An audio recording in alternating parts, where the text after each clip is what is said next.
So, many ask, when will I find my purpose in life? However, nobody stops to realize how disappointing it is to live an endless cycle of confusion where you don't even know what you want to be in life or who you are or what will tomorrow be looking like. So, with that being said, everything you do is basically a starting point of how you want your life to be determined. So when you're constantly dreading, waking up, going to school, early mornings, hating talking to people, basically just large crowds, hating your job, hating your friends, disliking, certain features about yourself, you're already putting yourself at a very low point without you really acknowledging it because you find comfort in your own self-criticism. And with that being said, I used to be one of those people too.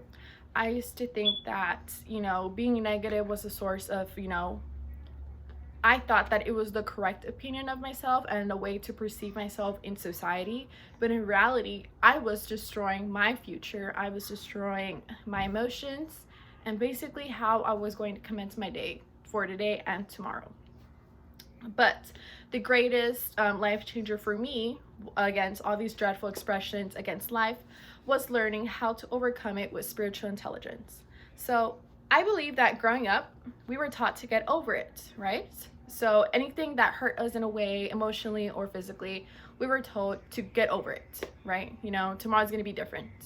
However, somehow the important value of healing was really never taught to us.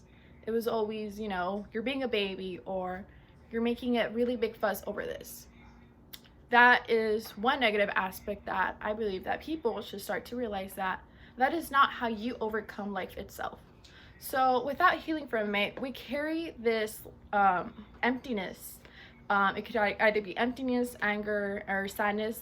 And for some reason, we apply that feeling into the future present. So we carry past emotions onto future moments. And obviously, that is a cycle that somehow everyone does not seem to realize is affecting us physically and emotionally. So, as writer Anuruddha Varma claims, is that our spiritual strength is only released when you know who you are and what you are. So it is very important how you want to perceive yourself and how you want others to perceive you. So in that way, you won't have to feel like insecure. You won't feel like you don't know yourself. You don't know where to stand. You don't know yourself. You don't know what you want to be in life.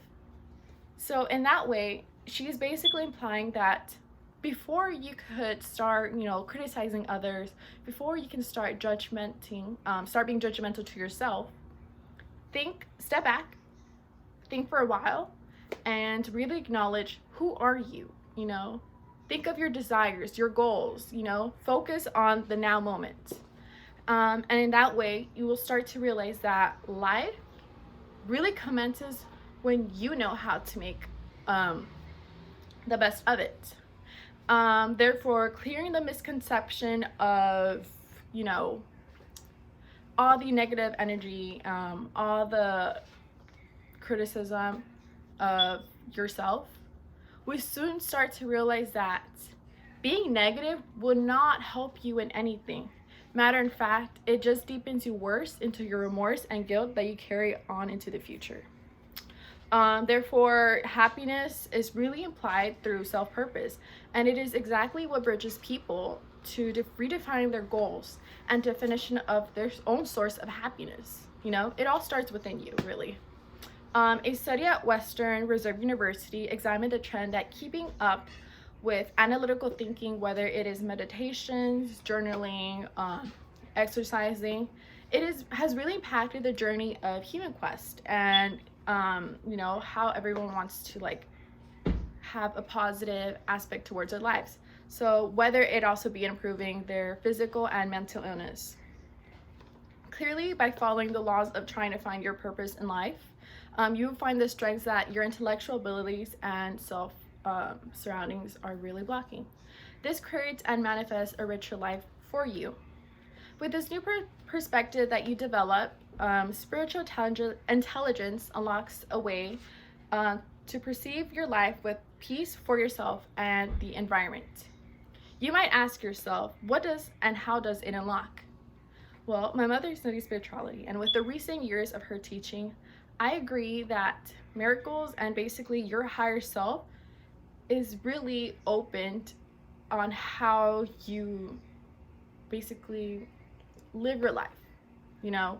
Self-reflection of yourself, you know, evaluating your person, the person who you are, has really set a way onto, you know, living a basically much more raw lifestyle, because you're not really implying what society wants you to be or how your parents want you to like live your life. You're basically living for yourself and learning how to control your ego.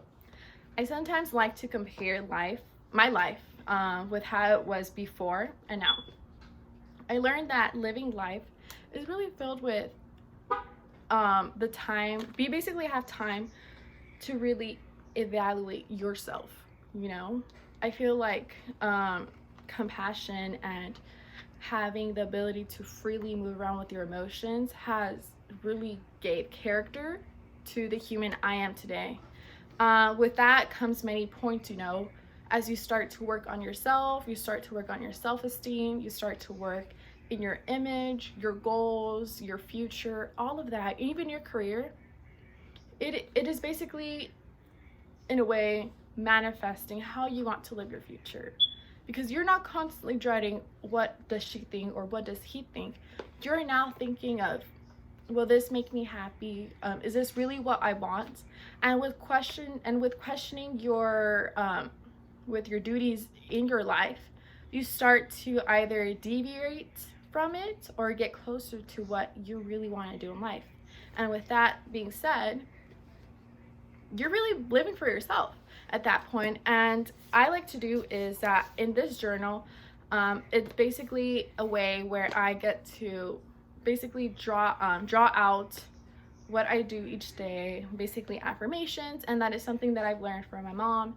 And it's a good practice because we get to basically, you know, reevaluate each day, so that we could live a better day tomorrow. And I believe that is the beauty of spiritual intelligence.